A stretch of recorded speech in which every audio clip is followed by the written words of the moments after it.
ಕಾಯಕವೇ ಕೈಲಾಸ ಅಂದರೂ ಬಸವ, ಅದರಂತೆ ನಡೆದರೂ ನಡೆದಾಡೋ ದೈವ. ಕಾಯಕವೇ ಕೈಲಾಸ ಅಂದರು ಬಸವ, ಅದರಂತೆ ನಡೆದರು ನಡೆದಾಡೋ ದೈವ. ಸಿದ್ಧಗಂಗಾ ಕ್ಷೇತ್ರವೇ ಪೂಜ್ಯರ ಉಸಿರು, ಪ್ರತಿ ಕಲ್ಲು ಹೇಳುತ್ತಿವೆ ಬುದ್ಧಿಯ ಹೆಸರು. ಸಿದ್ಧಗಂಗಾ ಕ್ಷೇತ್ರವೇ ಪೂಜ್ಯರ ಉಸಿರು, ಪ್ರತಿ ಕಲ್ಲು ಹೇಳುತ್ತಿವೆ ಬುದ್ಧಿಯ ಹೆಸರು.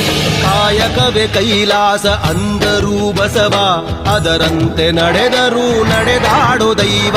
ಕಾಯಕವೇ ಕೈಲಾಸ ಅಂದರೂ ಬಸವ, ಅದರಂತೆ ನಡೆದರೂ ನಡೆದಾಡೋ ದೈವ.